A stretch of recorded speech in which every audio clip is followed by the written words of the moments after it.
11व्या ठाणे फेस्टिवलचं मी मनापासून स्वागत करतो, मनापासून शुभेच्छा देतो आणि आमचे सर्व रसिक प्रेक्षक लाडके ठाणेकर यांचे मनापासून मी अभिनंदन करतो। शेवटी ही सर्व कलावंत मंडळी आहेत, संपूर्ण भारतभरातून आले, देशभरातून, आणि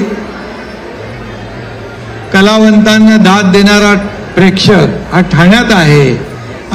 11 वर्ष हा ठाणे फेस्टिवल होतोय। या फेस्टिवलची ठाणेकर आवर्जून आतुरतेने वाट पाहत असतात, कारण वेगवेगळ्या स्टेज आपल्या या ठिकाणी कलाकारांना पाहायला मिळतं, त्यांची कला आपल्याला त्या कलेचा आस्वाद घेता येतो। आता हे क्लासिकल स्टेज आहे तुमचं, आणि सर्व नृत्य सगळ्या राज्यातले नृत्यविष्कार परदेशातून पण आलेले आहेत। आणि मग ठाणं तिथं काय होणं, ठाणे आता आपलं पुढं चाललंय, विकासात पण पुढं चाललंय, ठाणं बदलतंय। आणि ठाण्यात आता पूर्वीचं ठाणं आपण पाहिलं, आता मेट्रो येते, इंटरनल मेट्रो येते, तलावांचं शहर आहे, हिरवळीचं शहर आहे, इकडे तलाव आहेत, इकडे येऊरचा हिरवागार डोंगर आहे, असं कुठं पाहायला मिळतं आपल्याला। आणि म्हणून ठाणे हे आपली सांस्कृतिक उपराजधानी आपण आहेच, परंतु आता ती सांस्कृतिक राजधानी होते आहे आणि खऱ्या अर्थाने राष्ट्रीय आणि आंतरराष्ट्रीय दर्जाचे ख्यातनाम कलाकार या ठाण्यात येत आहेत। ठाणं आपण पाहिलं की ठाण्यामध्ये अनेक कार्यक्रम होतात, दिवाळी पहाट होते, आपलं शोभायात्रा पाडव्याची अतिशय लक्षणीय होते, आणि मग विहंग फेस्टिवल ना, आपलं विहंग संस्कृती आर्ट फेस्टिवलचा हा फेस्टिवल याने आता नंबर 1 पटकावलेला आहे। त्यामुळे आपल्या सगळ्यांना शुभेच्छा देताना मला आनंद होतोय। खरं म्हणजे मगाशी पाटणकर यांनी सांगितलं, 2.5 वर्ष या राज्यामध्ये महायुतीचं सरकार आणि सर्वसामान्यांच्या मनातलं सरकार म्हणून काम केलं। मला अभिमान आहे, आनंदही आहे की 2.5 वर्षात एवढे प्रकल्प आपण मार्गी लावले आणि एवढ्या लोकाभिमुख कल्याणकारी योजना केल्या, आतापर्यंतच्या इतिहासामध्ये कधीही झाल्या नव्हत्या, एवढ्या आपण योजना केल्या।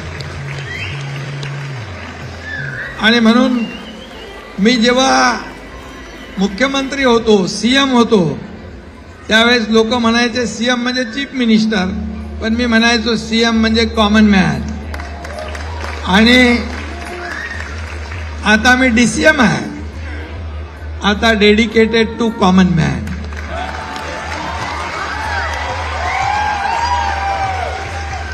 शेवटी मिळेल ती जबाबदारी प्रामाणिकपणे पार पाडणे आणि आपल्या पदाचा वापर या राज्यातल्या सर्वसामान्य लोकांना झाला पाहिजे, सर्व क्षेत्रातल्या लोकांना झाला पाहिजे, हाच अजेंडा घेऊन आम्ही काम करतोय।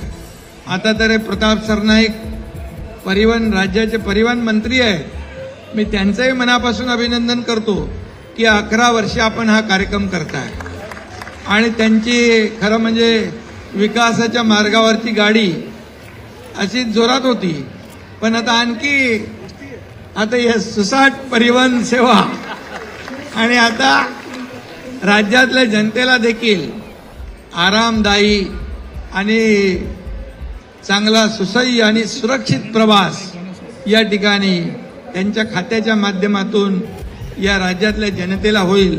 कारण फक्त एसटीच नाही यांच्याकडे, कुठले आहे, शिवशाही आहे, सगळ्या गाड्या आहेत, खाजगी गाड्यांपासून सगळंच आहे। त्यामुळे आता फक्त एक आहे,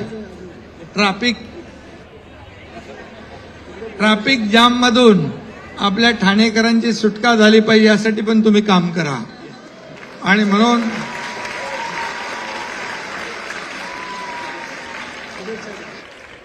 पुन्हा एकदा आणि म्हणून आपल्या सगळ्यांना खूप खूप शुभेच्छा. तुम्ही रसिकांनी एवढ्या मोठ्या प्रमाणावर या कलावंतांना दाद दिलेली आहे, त्यामुळे माझ्या लाडक्या ठाणेकरांना पुन्हा एकदा शुभेच्छा. धन्यवाद. जय हिंद.